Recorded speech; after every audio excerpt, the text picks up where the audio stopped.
Tudo bem com você? Estamos aqui para procurar gravar mais um vídeo do estudo da Palavra de Deus.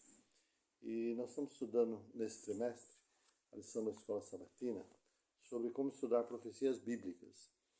E a lição que nós estudamos essa semana chama-se As Nações, parte 1. E nós vamos ver um pouquinho aqui o plano de Deus, né, para o seu povo, o plano de Deus para a evangelização do mundo. Nós vamos ver aí o governo de Deus, né, que ele quis implementar aqui na Terra. Inclusive o título desse vídeo é Qual o sistema de governança que funciona? Né? Será que é a democracia? Será que é a monarquia? Ou outro tipo de governo? Nós vamos ver isso, né? Pelo estudo que nós vamos fazer da Palavra de Deus, nós vamos entender um pouquinho sobre isso. Mas eu gostaria de, antes disso, fazer uma oração com você. Vamos orar? Querido Deus, querido Pai, que está no céu, te agradecemos, Senhor, por mais esse dia que o Senhor nos deu de vida, saúde e proteção. Quero pedir de uma maneira especial que o Senhor abençoe esse meu irmão, essa minha irmã, esse amigo, essa amiga que está orando conosco aqui, que vai estudar a Tua Palavra conosco. Senhor, perdoe nossos pecados, que Teu Santo e Bom Espírito nos ilumine para entendermos a mensagem da Tua Palavra, Senhor. Fica conosco, nos abençoe, guarde e proteja, em nome de Jesus. Amém. Muito bem. A Palavra de Deus, né, ela nos mostra aqui uma profecia bíblica, né, que está no livro de Daniel. Tem Daniel capítulo 7 e Daniel capítulo 2. As profecias bíblicas, elas são assim progressivas, né?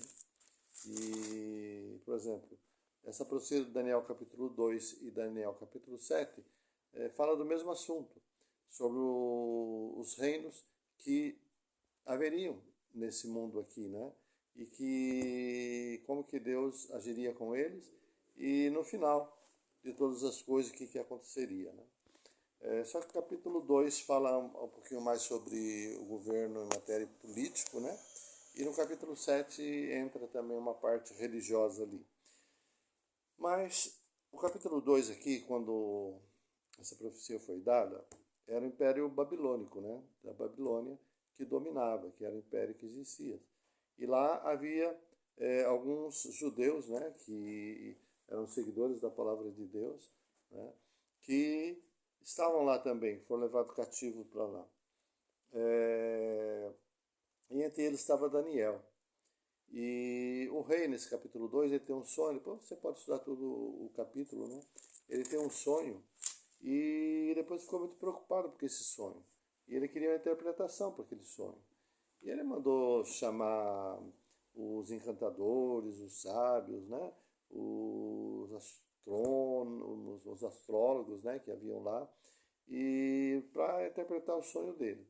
E ele disse: olha, rei, fala o teu sonho que nós daremos a interpretação. Só que o rei disse assim: olha, o sonho eu esqueci, mas se vocês sabem interpretar, então você deve saber o que eu sonhei também. Fala que diz para mim o sonho e a interpretação. E nenhum deles pôde fazer isso, né?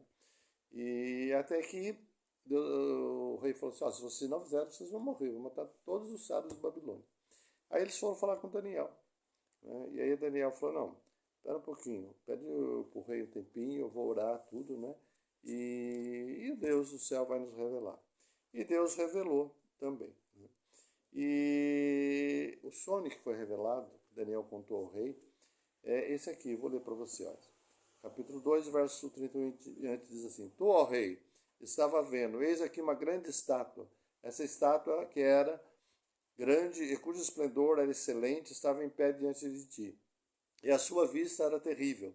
A cabeça daquela estátua era de ouro fino, seu peito e seus braços de prata, o seu ventre e as coxas de cobre. As pernas de ferro, os pés em parte de ferro e em parte de barro.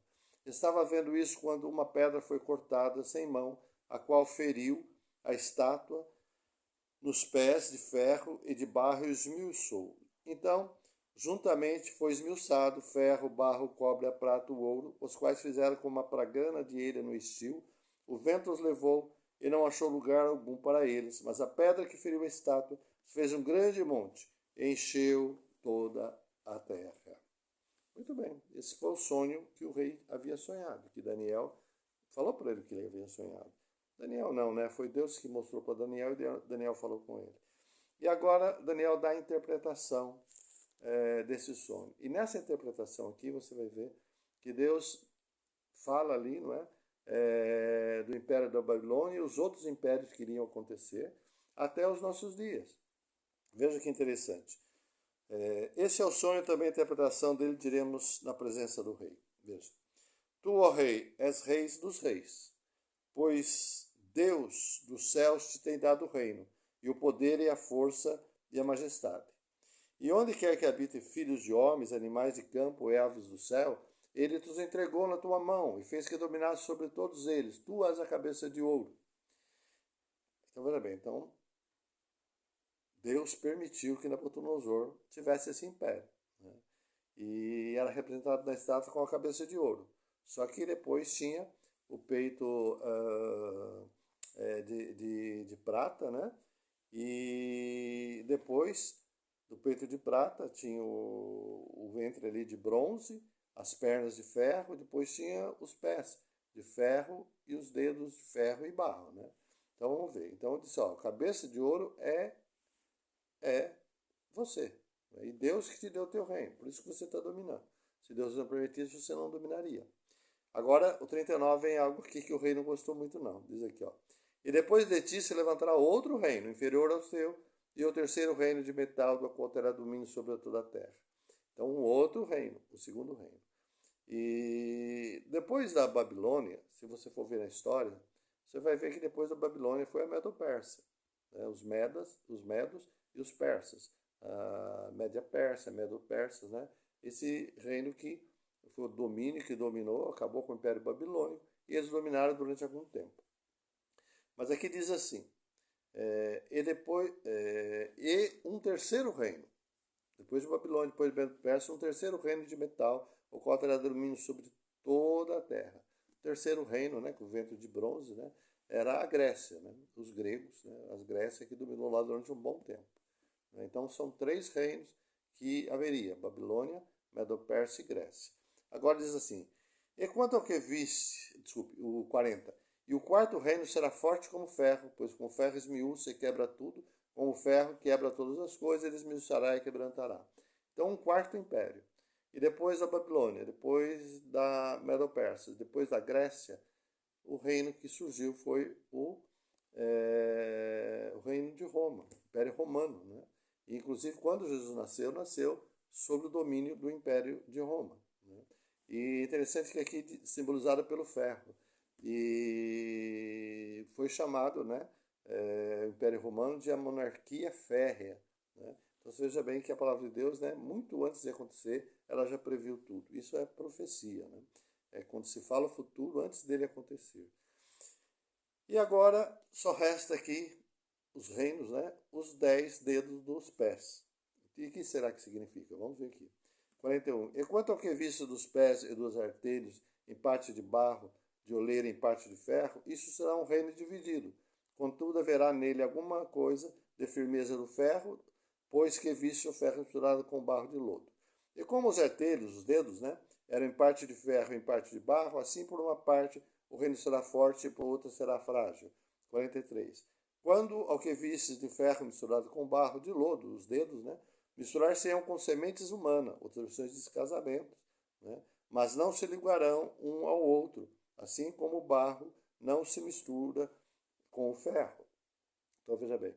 Então, depois do Império Romano, a Bíblia diz que não haveria outro império, mas que o Império Romano se esfacelaria, né, e se dividiria em 10 reinos, que é considerado os 10 dedos do pé. Se eu for ver na história, você vai ver que realmente foi isso que aconteceu, né? O Império Romano ele foi se desfazendo aos poucos e até que se surgiu realmente em 10 divisões, né? Depois dessas 10 divisões, vieram a se tornar, né, as primeiras nações europeias lá, né? Portugal, Espanha, Inglaterra, né? Alemanha e, enfim, em 10 reinos. Agora é interessante que diz aqui que esses reinos tentariam se unir, né? com semente humana. E é interessante que você vê a história, você vai ver também que muitas vezes, né, os governantes, eles casavam os seus filhos com as filhas de outro rei, né, para que houvesse uma mistura ali de familiares entre as nações europeias, para que se formasse um reino. Mas a palavra de Deus diz que não se uniria mais. E por fim nós vemos as guerras, né? Uma última foi Hitler tentando unir, né, a Europa em um grande império. E nós vemos que não prosperou, que Deus disse que não prosperaria.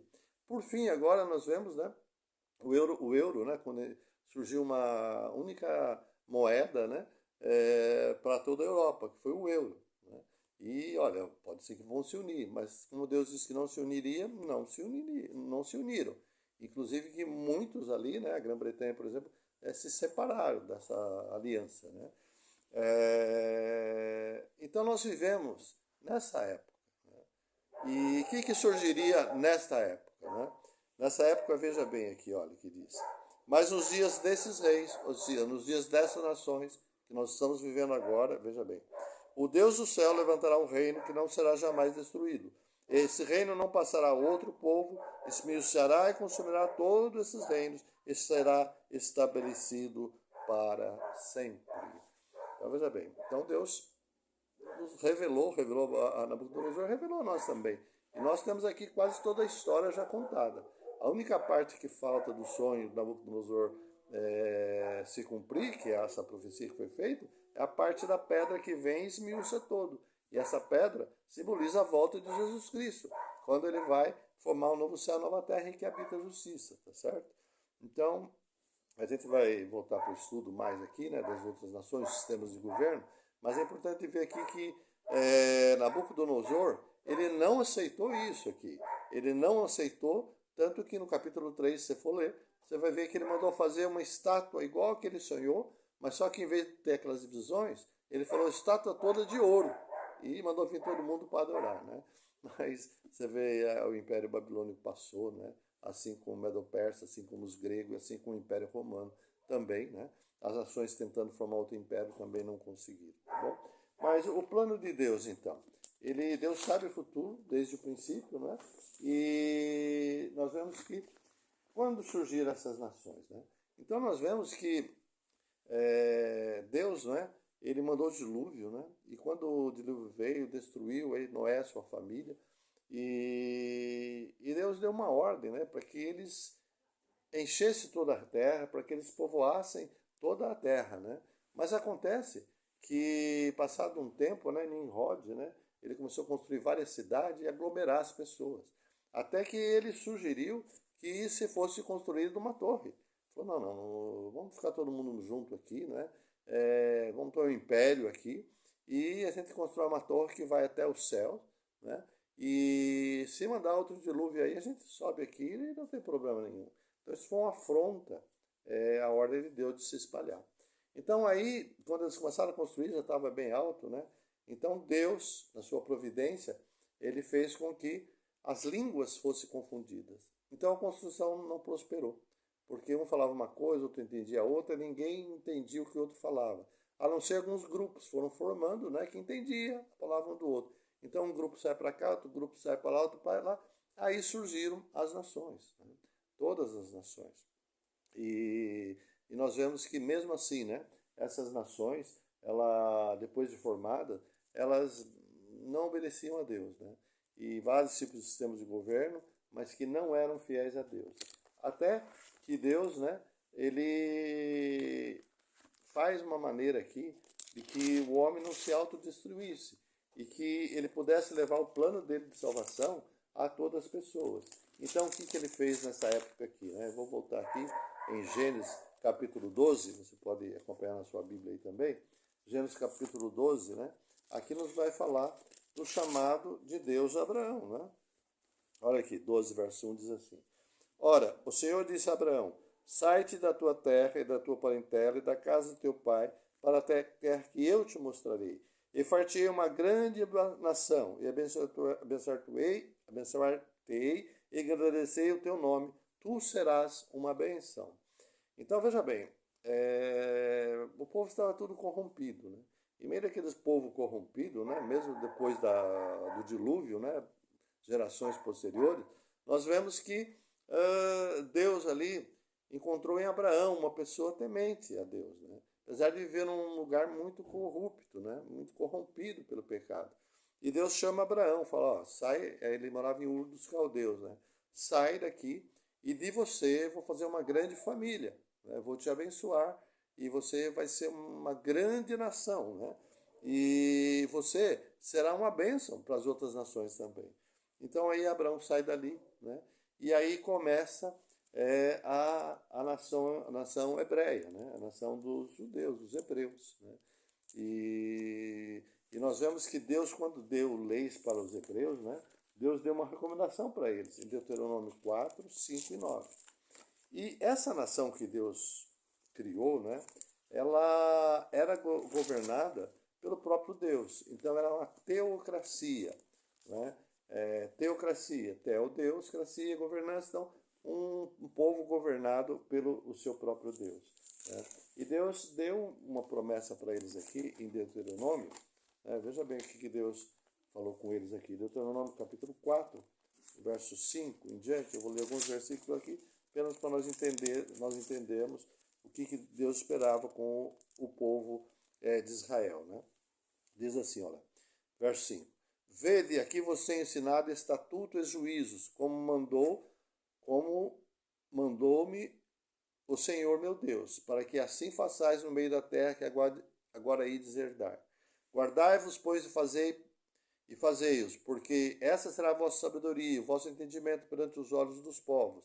Ouvirão todos esses estatutos e dirão, só este grande povo é gente sábia e inteligente, porque que gente há tão grande que tenha Deus tão chegado como o Senhor nosso Deus, todas as vezes que o chamamos, né? E que gente há tão grande que tenha estatutos e juízos tão justos como toda essa lei que hoje dou perante o povo. Tão somente, agora uma advertência para o povo judeu, o povo hebreu, né? Tão somente guarda-te a ti mesmo e guarda bem a tua alma, que te não esqueças daquelas coisas que os teus olhos têm visto, e se não aparte do teu coração todos os dias da tua vida, e as farás saber a teus filhos e aos filhos de teus filhos. Então o plano de Deus era esse, né? Que a nação de Israel, eles fossem, não é, governados pelo próprio Deus, e Deus deu todas as leis, leis perfeitas. Você tem uma ideia, os 10 mandamentos, que foi dado lá, escrito pelo dedo de Deus, né? Ele é a base de toda a Constituição de todos os países, né? Lá tem princípios maravilhosos. E você sabe também que tem algumas leis que foram dadas lá para os judeus, que Deus deu, e que preservaria que não haveria fome naquela nação, né? Por quê? Porque ele fez com que as pessoas que tinham as propriedades e plantavam, né? Esse era o trabalho deles, o ganha-pão, né? Então, quando houvesse a colheita, né? As pessoas, o dono da fazenda, lá vamos dizer assim, ele mandava colher, e quando eles iam colhendo, eles deixavam um pouco nas beiras das cercas, eram deixado qualquer tipo de fruto ou cereal que eles estavam colhendo, tinha que deixar um tanto ali e eles iam embora. E para quem que era aquilo ali? Era para as viúvas, era para os estrangeiros, era para os peregrinos que estavam passando por ali, né? Então, ninguém tinha falta de nada, né? Não havia fome ali, né? Se uma pessoa estava passando por um lugar, tinha um pomar, umas frutas lá, né? E essa pessoa estava com fome, ela tinha direito de entrar no pomar e comer e se alimentar, matar a sua fome. Não podia levar, mas se alimentar podia, entendeu?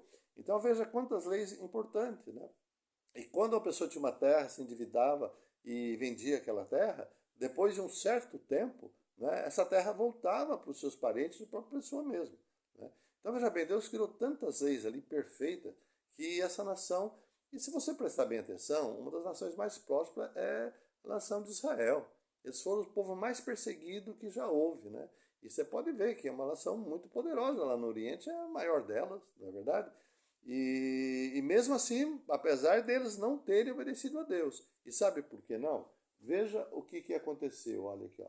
1 Samuel 8. 1 Samuel 8, eu vou aqui para ler para vocês, se tiver a Bíblia, abre aí também. Veja que esse povo tão abençoado por Deus, o que eles fizeram? 1 Samuel capítulo 8. versículo 4 em diante, vamos ler só alguns versículos aqui. Ó. Olha aqui, ó, verso 4. Então todos os anciãos de Israel se congregaram e vieram a Samuel a Ramá. Tinha o profeta Samuel, eles eram governados por Deus, né?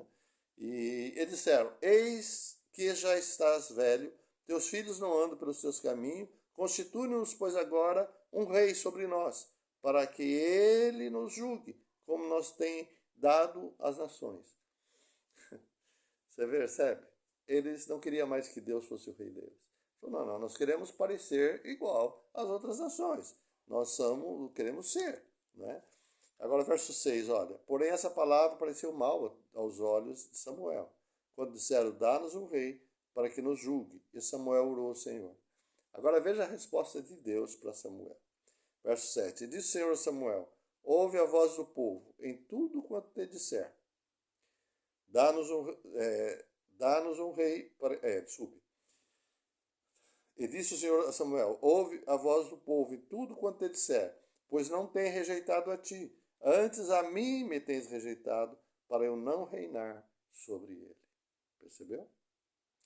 E Deus ainda aconselhou eles, falou, olha, se vocês tiverem outros reis, vocês vão ter que pagar impostos abusivos, vocês vão ter que servir esses reis vão explorar vocês. Está parecido com hoje ou não? Esses governantes vão espoliar vocês, vão explorar vocês, e vocês não vão ser tão próximos como são agora, né? Mas o povo, não, nós queremos ser igual aos outros. E Deus permitiu que eles tivessem rei. E daí por diante, a gente sabe que foi de mal a pior, né? Israel teve alguns bons governos, mas logo vinham outros terríveis, exploravam o povo, né? Cobravam impostos abusivos, e não funcionou. Então, meu amigo, esse governo, né, percebe que a teocracia funcionou bem, né? Agora surgiram outros, monarquia, né, democracia, né? Mas sabe qual que é o problema? Não são os sistemas de governo que não funcionam. É isso aqui, ó, coração do ser humano que é pecador. Todos somos pecadores. E quando vai um governo, né, muitas vezes o poder sobe a cabeça da pessoa, a pessoa se corrompe, né, e pensa só em si mesmo e explora a exploração. Então, veja bem, a teocracia funciona por quê? Porque é governada por Deus, Theo. Deus é o governante, né? E Deus é santo, é justo. Então, esse governo dá certo. Agora, os demais, a democracia é um dos melhores, né? Mas o que é a democracia? Demo quer dizer povo, né?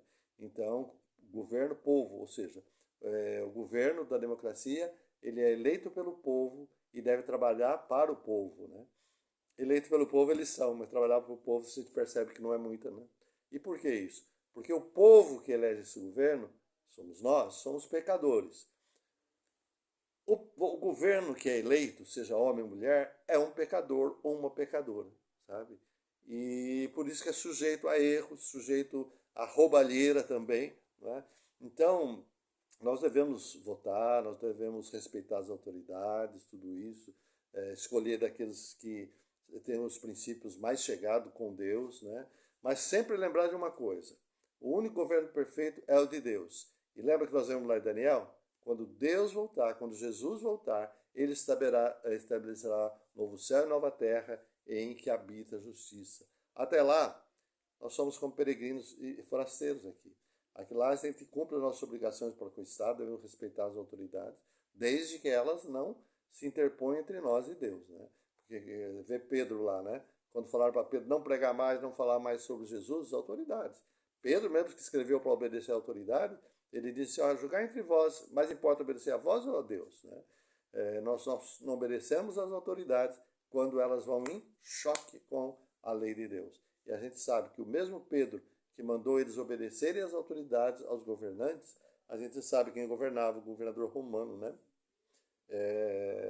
E mandou decapitar Paulo e mandou crucificar Pedro, e Pedro foi crucificado de cabeça para baixo. Eles foram mortos por esse governante, mas eles disseram que deveriam obedecer esse governante, ser submissos a ele, né?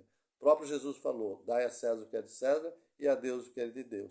E quando Jesus falou isso, era o Império Romano que reinava, e o Império Romano explorava muito, né? E Deus não mandou fazer uma revolução, nada disso. Falou, dá a César o que é de César e a Deus o que é de Deus. A nossa esperança está na volta de Jesus. Algumas vezes vieram pegar Jesus para fazer dele um rei, né? Mas Jesus nunca. Ele disse, o meu reino não é desse mundo. Ele disse isso a Pilatos, né? Mas por que esses reinos desse mundo aqui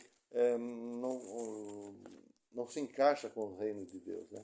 Mateus capítulo 20, verso 25 ao 28, Jesus mesmo aqui fala, quando os discípulos, né, estavam ali pensando que Jesus ia estabelecer um reino, né? Então, Senhor, faça eu sentar à direita, sentar à esquerda, eu quero ser importante no seu reino, né? Então, Jesus chamou eles à parte e falou para eles, 25, depois que surgiu essa contenda entre eles, porque um queria ser maior no reino, e Deus veio estabelecer o reino da graça. Ele vai vir um dia voltar a estabelecer o reino da glória, né? Mas hoje o reino da graça tem nada a ver com politicagem, né? Então Jesus falou assim, verso 25. Então Jesus, chamando-os para junto de si, disse, bem sabeis que pelos príncipes dos gentios são esses dominados, e que os grandes exercem autoridade sobre eles. Olha, não será assim entre vós. Mas todo aquele que quiser entre vós fazer-se grande, que seja vosso serviçal. E qualquer que entre vós quiser ser o primeiro, que seja vosso servo.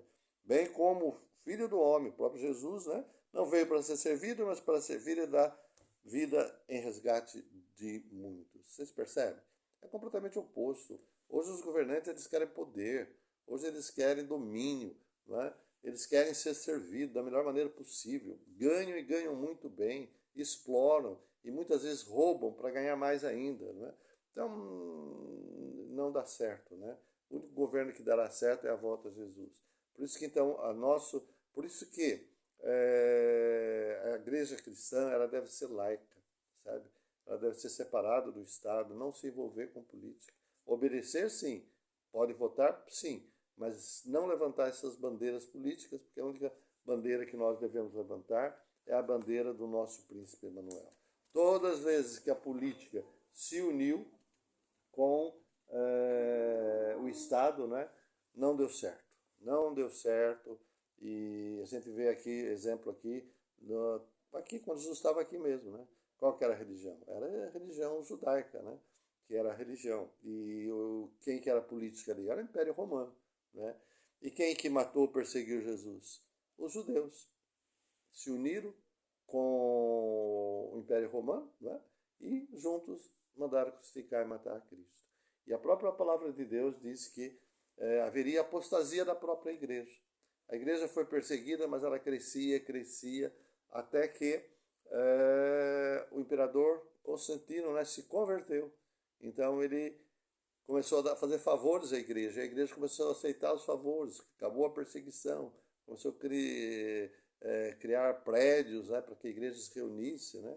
E aí começou a entrar também o paganismo no meio, porque a igreja não deve fazer favor aos governos. A gente deve tratar da sociedade, cuidar da sociedade, respeitar os governos, né? Mas a gente não pode se comprometer com o Estado, eles dando alguma coisa para que a gente ceda em alguns princípios cristãos para eles. Isso não deve acontecer, porque aconteceu com a igreja cristã primitiva, que depois que se uniu a coisa, aqui mesmo fala, né? Paulo mesmo fala que a igreja cristã se apostataria depois da morte deles, né? E se uniria ao Estado. E aí começaram o poder que era dos Césares de perseguir os cristãos. Os bispos da igreja tiveram esse poder, essa autoridade. Todos aqueles que eram hereges, né, que não seguiam, aqueles que eles poderiam perseguir e até matar. E a gente vê a Idade Média que aconteceu muito disso, né? E ao unir ao paganismo, muitas práticas pagãs entraram na igreja. Muitas coisas bíblicas foram deixadas para trás, né? O dia de guarda mesmo, né? A igreja sempre guardou o sábado bíblico, né? De Gênesis e Apocalipse é só o sábado, o dia santo de Deus. Mas o Império Romano, né, introduziu o domingo ali. Né? Claro que eles camuflam, né? Domingo não é dia do sol, porque você vê em inglês, Sunday, e alemão, Sonntag, o domingo quer dizer dia do sol, né? E os pagãos adoravam o sol. Mas em vez de domingo, dia do sol, Jesus ressuscitou no domingo, no primeiro dia da semana. Então vai ser comemoração a Jesus. Mas Jesus nunca pediu isso. A palavra de Deus nunca fala de guardar o primeiro dia de semana porque ele ressuscitou, mas sim o sétimo dia da semana, que é o sábado. Né? Então, e muitas outras coisas erradas entraram. Até que houve perseguição a esses sinceros. E esses sinceros fugiam. Né? E assim surgiu uma das maiores nações da Terra, que é os Estados Unidos da América. Né? E os Estados Unidos da América, Apocalipse capítulo 13 ali, fala um pouco sobre ele. Né? E é quando os peregrinos, né, que saíram da Inglaterra com perseguição e foram e deram lá no Novo Mundo, na América do Norte, né, quando eles entraram lá e quando eles começaram a fundar a nação ali, eles tinham dois lemas, ó. Um país sem rei, aí que surgiu a democracia, né? Um país sem rei e um país sem papa, ou seja, sem um líder religioso para comandar tudo e sem um rei que era um monarca, né? Mas então surgiu a democracia ali e surgiu a separação entre Estado e religião. A religião, compromisso é com Deus, né? Consciência com Deus, e o Estado não interfere na religião. Né? Foi assim que surgiu os Estados Unidos da América do Norte. Né? E só que durante muito tempo eles, né, se afastaram, mas agora eles estão novamente se metendo em religião. Você sabe, assim como aqui no Brasil, bancada evangélica, lá também tem. E aí, quando mistura, não vai funcionar, como nunca funcionou. E Apocalipse ali 13 fala que nos últimos dias isso também vai dar perseguição para aqueles que não se submetem ao governo. Por quê? Porque o governo está se metendo em coisas religiosas, né? Colocando a mão naquilo ali que eles deviam ser completamente separados. Né? Tá certo? Eu gostaria de ler mais uma passagem aqui, Números capítulo 14, que é o propósito de Deus, né? Queria para a nação judaica e que quer hoje para a igreja, né? Somos nós, né? E como que nós devemos agir com respeito ao mundo, né? Números capítulo 14, verso 17 em diante. Vou ler essa passagem, vai ser a última para a gente encerrar. Estamos com 32 minutos aqui de vídeo, né? 14, 17 a 21. Olha o que diz aqui, olha.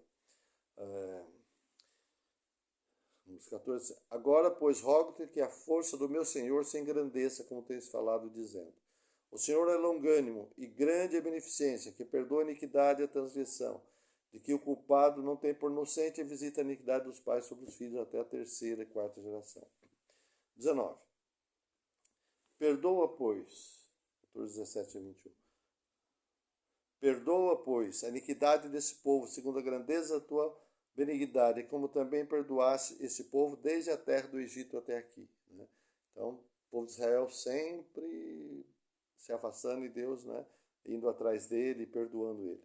E todos os homens que viram a minha glória e os meus sinais que fiz no Egito e no deserto, e me tentaram essas 10 vezes, não obedeceram a minha voz. Não verão a terra em que a seus pais jurei, até nenhum daqueles que me provocaram. Porém, meu servo Caleb, porquanto nele houve um espírito e perseverou em seguir-me, eu levarei a terra que entrou e a sua semente a possuirá por herança. Então veja bem, aquela turma lá no deserto, né? Somente Josué e Caleb entraram. Eles morreram tudo no deserto por causa da rebelião. O povo tem dentro dele, né? Afastar-se de Deus, eles mesmos tomar conta da vida. Cada um de nós temos isso, irmão. E a gente precisa lutar com isso, né? Lutar com isso porque Deus deve ser Deus na nossa vida. Deus é misericordioso, Ele é piedoso, Ele é longânimo, uma paciência longa com cada um de nós, né? Mas Ele é justo também, né?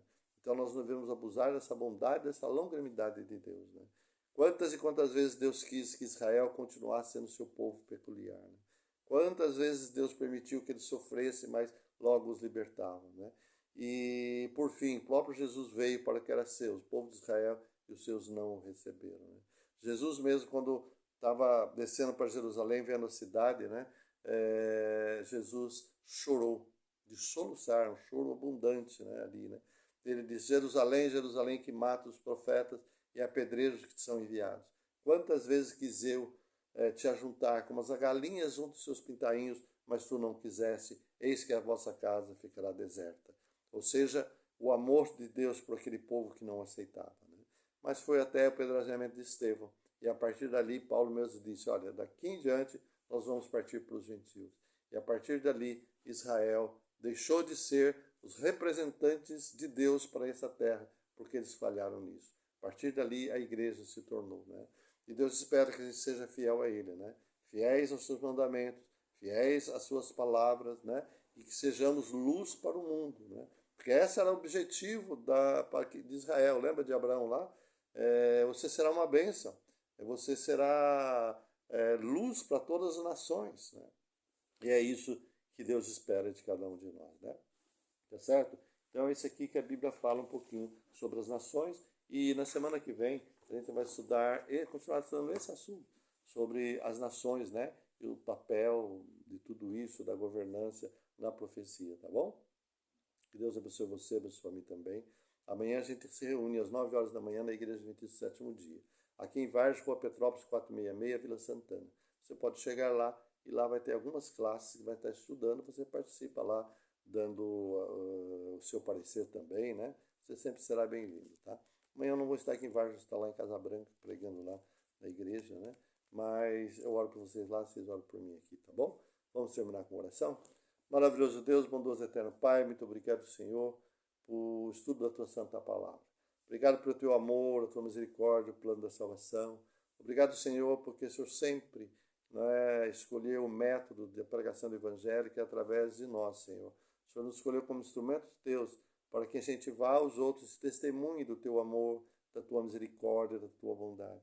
É certo que o seu povo tem falhado muito, Pai, e nós falhamos também, Pai. Que o Senhor tenha piedade de nós, nos ajude a entregarmos inteiramente a Ti, Senhor, viver os princípios da Tua palavra em nossa vida, para que as pessoas vejam como o Senhor tem nos abençoado e assim eu sinto o desejo de Te servir também.